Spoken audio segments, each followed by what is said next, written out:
Alors maintenant que nous avons compris les phénomènes d'interférence, leur fonctionnement et que nous avons vu différentes de leurs caractéristiques, eh bien, nous allons passer en vue différents montages qui nous permettent de générer en pratique ces interférences.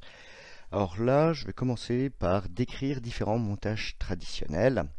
Alors, c'est des descriptions qui vont être très brèves. Chacun de ces montages pourrait mériter une vidéo rien qu'à lui. Ici, donc, ce sera plus un format catalogue que vraiment un format détaillé. Peut-être qu'un jour, je ferai des vidéos complémentaires, vraiment pour aller plus dans les détails, dans les qualités de chacun des montages. Alors, parmi tous les dispositifs interférentiels qui existent, là, je vais commencer à évoquer les plus classiques. Il existe deux grandes familles de dispositifs interférentiels à deux ondes. Les premiers, c'est les dispositifs où on va diviser le front d'onde. Dans un autre cas, on ne va pas chercher à diviser le front d'onde, mais on va chercher à diviser l'amplitude. Donc dans un cas, on parlera de montage à division de front d'onde, dans l'autre cas, à division d'amplitude. Et suivant le montage, on pourra avoir des propriétés de mise en place expérimentale différentes, mais les grandes lignes qu'on a pu discuter préalablement, elles resteront toujours valides, et notamment quand on a deux ondes, la loi, l'intensité totale est donnée par la somme des intensités plus un facteur qui couple les deux, dépendant du cosinus du déphasage, restera bien valide. Alors, le montage incontournable qu'on doit connaître par cœur, c'est le montage des fonds de Young. C'est un montage à division de front d'onde. Ici, j'ai supposé qu'initialement, c'était une onde pleine qui arrivait sur deux trous ou deux fentes, et derrière, en raison de la diffraction, on a deux ondes sphériques qui vont venir interférer. C'est le montage vraiment qui a permis de progresser sur la connaissance de la nature ondulatoire de la lumière, au même moment où en France, Fresnel faisait également ses travaux sur la lumière. C'est tout début du 19e siècle et ça a un rôle qui est historique, très important dans l'histoire des sciences de la lumière. Donc s'il y a un montage interférométrique que vous devez connaître, c'est bien celui-là. Et on a déjà fait tous les calculs, on l'a bien discuté déjà dans les vidéos précédentes. Alors, un deuxième montage qui vise un peu à surmonter certaines des limites du montage des fonds de Young a été introduit par Fresnel. Alors, il existe soit dans une version avec un prisme, ou soit dans une version où on utilise deux miroirs qui forment un léger angle entre les deux. L'idée de ce montage, c'est d'avoir une quantité d'énergie lumineuse dans le processus d'interférence qui soit beaucoup plus élevée que pour les fentes de Young. En effet, pour les fentes de Young, on a des trous ou des fentes qui sont très très fines, donc la lumière qui en sort est forcément assez faible et les figures peuvent être difficiles à détecter. En augmentant la surface qui rentre en jeu, on espère avoir des figures plus intenses, plus lumineuses, plus faciles à étudier. Donc ici, les interférences, elles sont réalisées par la déviation de deux faisceaux qui vont venir se superposer, et dans la zone de on observe la création du motif qu'on désire étudier. Donc là, il y a aussi une petite différence par rapport aux flancs de Young. Les flancs de Young, vous pouvez vous éloigner fortement des deux sources, vous aurez toujours un motif d'interférence.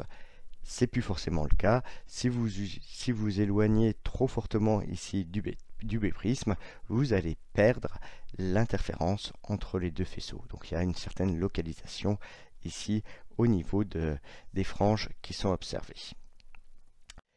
Alors, une variation de cette idée, qu'on doit ici au Dijonnais Félix Billet, qui était doyen de la faculté des sciences à Dijon, c'est ce qu'on appelle les billantiles de Billet.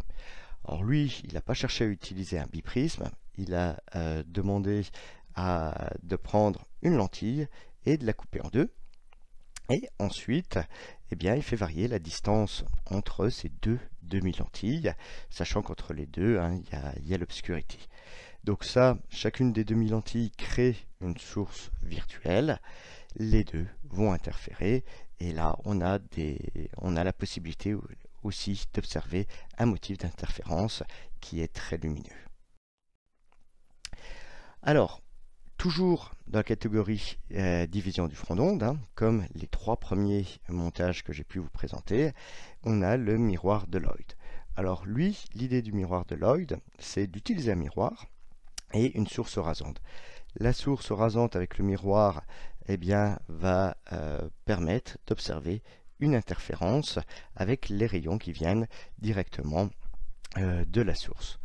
Donc c'est un dispositif qui fonctionne. Les figures, par contre, peuvent être aussi là un petit peu ternes et un petit peu dures à étudier. Maintenant, on va passer à des systèmes où c'est plus le front d'onde qu'on va diviser, qu'on va séparer, ce sera désormais l'amplitude. Et c'est typiquement ce qu'on va faire avec un coin d'air. Dans un coin d'air, eh bien, on a deux lames, et ces deux lames forment un petit angle. Et c'est la réflexion au niveau des différentes interfaces qui va produire deux rayons qui vont venir interférer, et ça va permettre d'observer une figure d'interférence. Donc là, c'est bien l'amplitude. On va prélever à travers la réflexion une partie de l'amplitude de l'onde principale qui va se recombiner avec une autre réflexion. Alors, une variation, c'est le dispositif dit des anneaux de Newton, où on place une demi-lentille sur quelque chose de réfléchissant et les interférences qu'on observe donnent naissance à ces beaux anneaux qu'on arrive à voir bien distinctement. Alors, je vais finir ce catalogue très rapide des montages principaux classiques, on va dire, par le deuxième montage qu'il faut retenir quand on parle des interférences à deux ondes. Je vous ai dit, le premier c'est les trous de Young et le deuxième c'est le Michelson. Lui aussi a eu un rôle historique majeur, non pas dans la compréhension de l'optique ondulatoire, parce que c'était déjà à cette époque très bien compris. Non, lui il a eu un rôle majeur dans le développement de toute la relativité, et notamment pour réfuter ce qu'on appelle l'éther. Alors, cet interféromètre de Michelson, il y aurait énormément de choses à dire. On pourrait passer une heure à décrire toutes ses propriétés. L'idée de cet interféromètre, c'est d'utiliser une lame séparatrice qui va diviser l'amplitude du faisceau incident en deux. On va utiliser des réflexions sur des miroirs et en jouant en mettant un délai sur l'un des miroirs, un retard sur l'un des miroirs, on peut faire varier la différence de marche. Donc c'est un dispositif qui est encore très utilisé. On a beaucoup d'instruments qui utilisent encore le principe du Michelson et avec des bras qui ont des longueurs qui peuvent excéder le kilomètre. Donc des dispositifs vraiment conséquents.